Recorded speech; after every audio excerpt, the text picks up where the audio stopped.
Hello. How are you? I've got tight hip flexors. Perfect. Okay. Any other injuries, any other conditions that I need to be aware of? Fake hip, dodgy knee. All on the side of the reason for visit? Actually, no. This one I feel is tight or tighter, yeah, than this one. All right. Okay. So if we say that's our good side, all of the fake side is the good side. More of the real side is the bad side.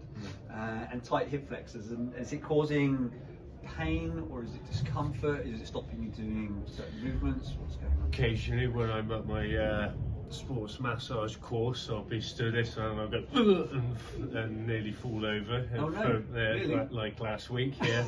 And does that cause pain in and around the joints? Yeah. It's in the hip, I can feel it flicking. Right, okay. And when you do that falling movement, during everyday movement, does it flip as well? Not as much, more sort of towards the end of the day. It feels tighter, but like so when I work out and stuff like that, I can feel it being tighter, and range of motion is reduced compared to what it was 5 years ago. Okay. And you pointed to just in this section here. There's something flicking in here. Yeah. So that's your actual hip that you're getting that flicking going across. Yeah. So what are we thinking of that question? What, as in muscle-wise? Yeah. What's going on? Iliacus, psoas. Iliacus and psoas. Yeah. TFL maybe? That'd be my prime ones. TFL I'd want to assess as well. It could be rec fem in that kind of zone as well. So he's in a seated position, so he's pointing roughly in between the ASIS and the inferior one. So squash players. So the inferior one, so it could be any number of those, but they're the ones that I want to assess. Because of that, any issues in and around the back, anything anywhere else? Get tight lower back. Lower back. Yeah, occasionally. Yeah, have to if I don't sleep like Dracula, then yeah, if I wake up, make sure that I haven't slept exactly like that all night, then I will get a tight lower back and lower back pain. Yeah. Okay, and anything going down to the knees at all? No. All good in and around the knees. Good. Okay, so we've got some good stuff to work on. Awesome. Do you mind if I have a look at you? So if you take a stand, and so everybody can see those knees, and we'll have a look and we'll see if we can see any major changes that's going on. You've got nice muscle tone through the quadriceps. Interestingly, it's always nice start to it. Always nice start.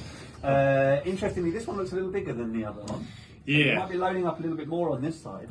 Have you had to do loads of rehab on that side? Yeah, rehabbing that one. Saw a physio on Monday. Might be looking at an ACL reconstruction. Oh no! Yeah, get an MRI. Under the knife again. Yeah.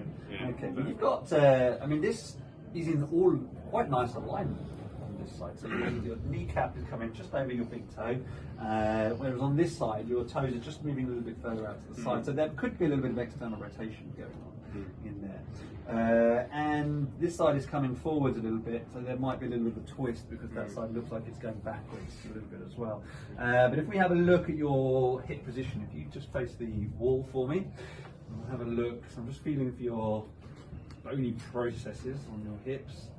Let's see what I can feel. That looks like it's in a good position on that side. It's about 3/4 of an inch, say. And then if you turn to face the audience, have a little feel of this one.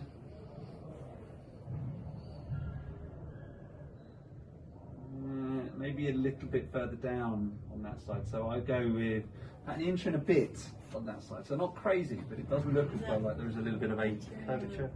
Anterior. So the PSIS is there, ASIS is there. You guys won't be able to see, but if we turn you there, that's the distances. Wow, that information. Okay, so we've got like a nice little, a little bit of a lumbar twist, but we might expect that from the fact that you've got tight hip flexors on that side. Although you've got tight hip flexors on both sides? A bit, but this one gives me more issue. Good. Okay, just having a look through. You'll notice my plumb line is keeping to the hips, not really going up into the shoulders and things.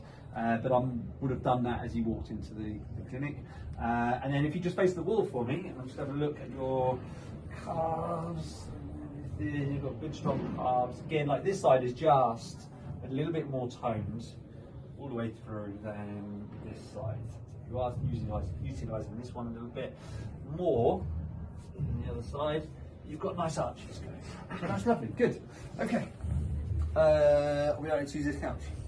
Yeah, yeah. We're removing the towels out there. No, oh, you do what you want. Good. So, done a bit of palpation, bit of symmetry. Now I'd like to do some range of movement. So we'll start with you lying face up, please. So if you lie head on the towel up there. Not just yet. This is the good side. This is the bad side. So what I would like to do to test the hip flexors, just let me know if there's any soreness and feelings of tightness and things you move your way through. Firstly, I'd just like to keep the knee bent, but just bring your knee up towards your chest. Good. And then back down. Good. Any pain?